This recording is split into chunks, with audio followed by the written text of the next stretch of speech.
In case you missed the memo, China Glaze is back.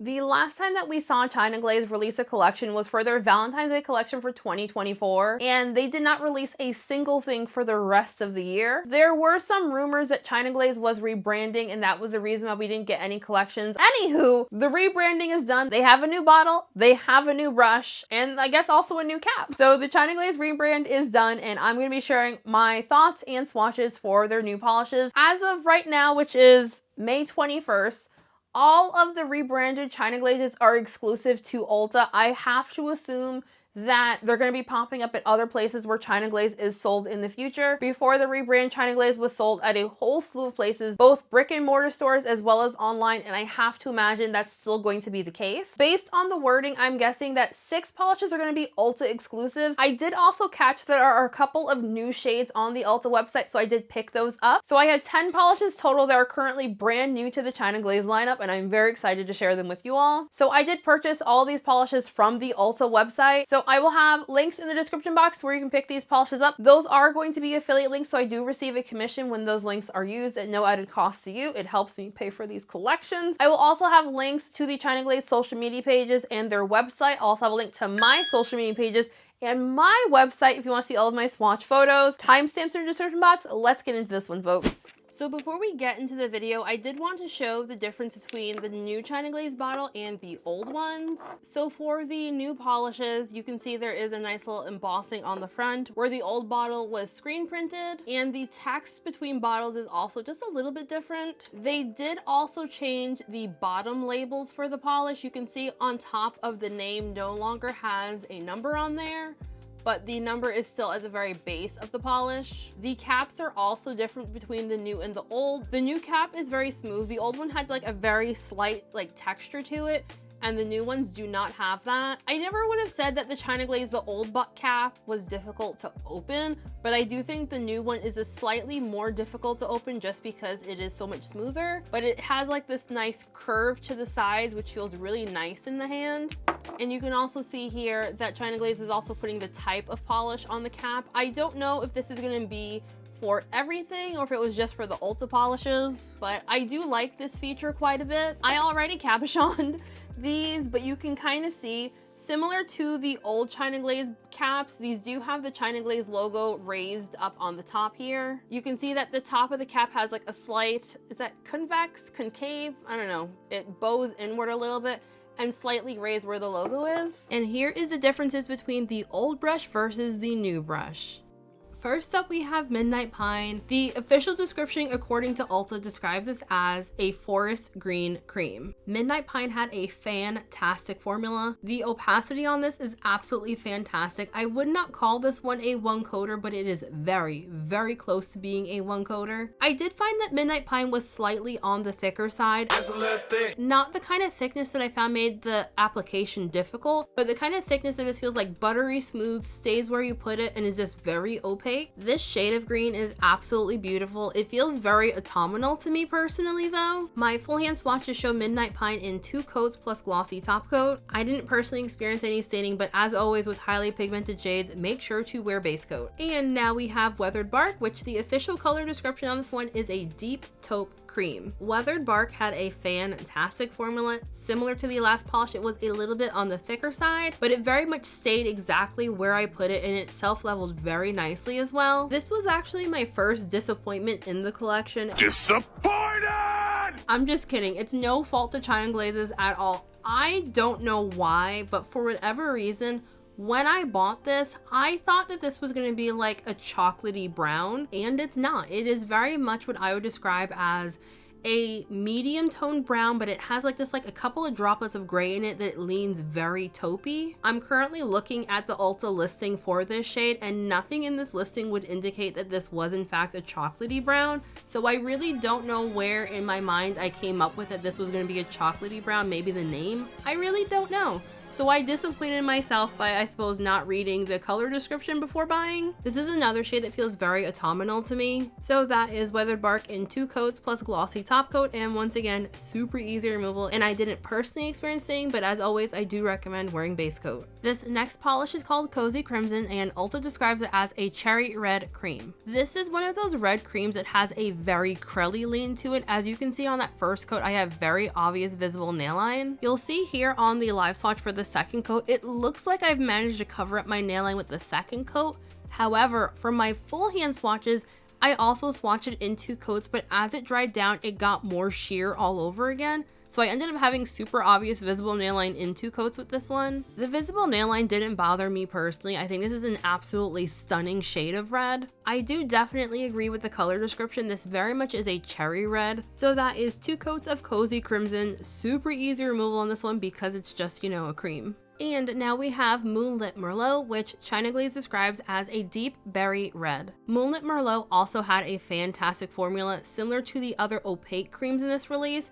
It definitely was slightly on the thicker side, but it really stays where you put it. Buttery smooth application on these. I wouldn't personally describe this shade as a berry red. I feel like this is very much in the burgundy family. This is very much the type of color that I would expect to see in a fall collection. While I did find this to be very opaque on the first coat, it wasn't quite a 1-coater, so both the live swatch and my full hand swatches show Moonlit Merlot in 2 coats. This next polish is called Glowing Petals, and it's described as an extra pale pink cream. Glowing Petals had a pretty good formula. Just like the other creams in this release, it was a bit on the thicker side, but I did find overall application to be pretty good. When I was doing my full hand swatches, I was really good with only 2 coats. When I did the live swatch, I felt like in 2 coats it was a little bit patchy, so I will call this one a 2 to 3 coater depending on your application style. This is going to be one of those polishes where the more you overwork your brush, the more likely you are to cause dark spots. For such a pale color, I will say that this self-leveled really nicely. As someone who generally dislikes these super pale pink creams because I always find the formulas really wonky to work with, I will say that this one was pretty good for such a pale shade. So that is Glowing Petals in 2 coats plus top coat. Super easy removal because it's just a cream. So the next polishes in this collection are all of the Ulta exclusive shades. This next shade is called Sheer Tulle, and it's just described as a pale pink sheer. Sheer Tulle had an okay formula. I was trying my hardest when I was doing my full hand swatches as well as a live swatch to try to do as minimal brush strokes as possible and also try to float my coats on.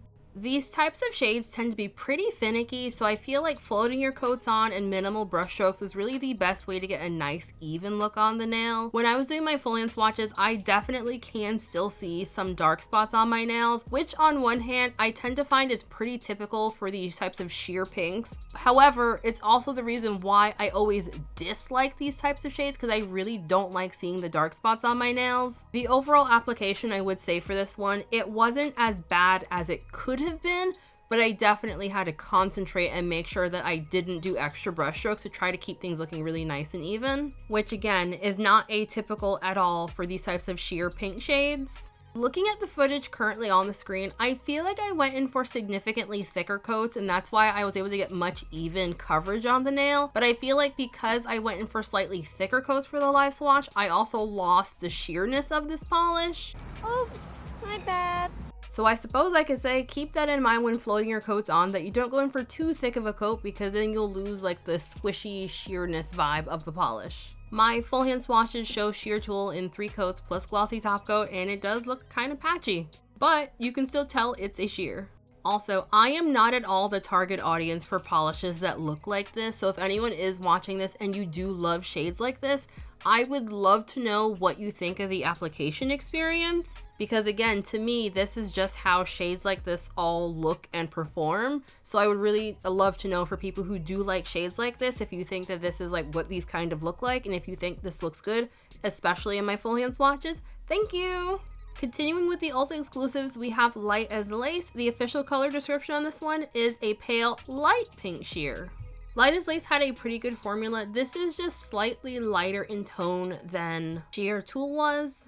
I also think that Light as Lace looks slightly warmer in color on me than Sheer Tulle did. I say this with all of the love in my heart. I fully recognize that likely to Ulta and China Glaze that they're thinking that the customer base at Ulta would probably eat shades like this up, and I'm sure they probably would. But for myself personally, who does not in fact eat shades up like this, I do not like that we got 2 sheer pinks in the exclusives. No. Don't like that. I will say though that I did find I liked the application experience on Light as Lace significantly more than I liked for Sheer Tulle. For the live swatch, I did swatch this one out in 3 coats. However, my full hand swatches are only in 2 coats. I do think for the live swatch, I could have stopped at 2. I don't recall why I went to 3 coats for this one. While if you want this to look sheer, I think this one's gonna be better in 2 coats, but if you want to build it up, you do still have that kind of squish factor that jellies have in 3.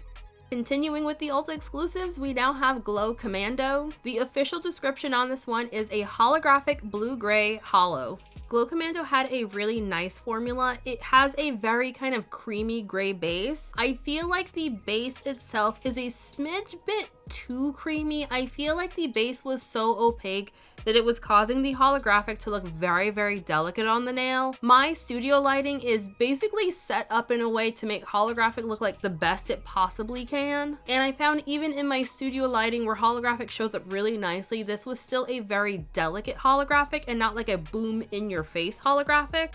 I ended up swatching Glow Commando in 3 coats. However, I do think it's going to be a 2 to 3 coater. Coverage was pretty okay in 3 coats, but I did notice that the 3rd coat kind of deepened up the base color a little bit. The holographic in here is like a smooth linear holographic pigment, so it's not going to dry down textured or make removal overly difficult. It will, however, be a little bit more messy than like a cream finish would, but kind of like what a shimmer would be like for removal. And now we have Shimmer Bare It, which is described as being a holographic lilac. I had a lot higher hopes for Shimmer Bare It on that 1st coat because as you can see here, it's very sheer on the 1st coat. However, I did still find that the holographic effect was not quite as strong as I was hoping, but it was a lot stronger in Shimmer Bare It than it was in Glow Commando. Formula on Shimmer Bare It was pretty great. I do think this is going to be another 2 to 3 coater. If you don't mind obvious visible nail line, it has fantastic coverage in 2 coat. If you want to reach full opacity, I would recommend this one in 3 coats. Because the base on Shimmer Bare It is so much more sheer than the last polish, the holographic does show up pretty nicely, but it's still not quite as strong as I was hoping for. I generally prefer my holographics really just like punch me in the face.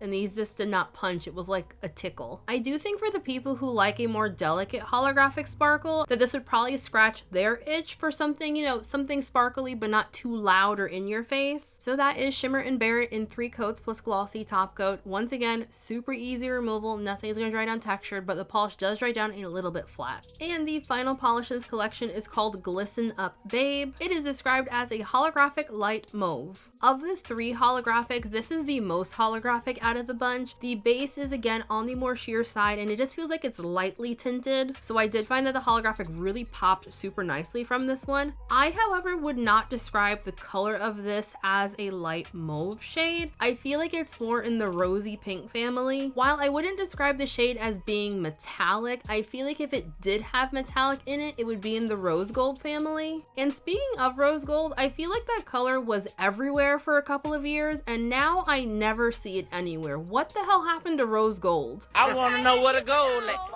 I want to go. The formula on this one was fantastic, by the way, not too thick or too thin.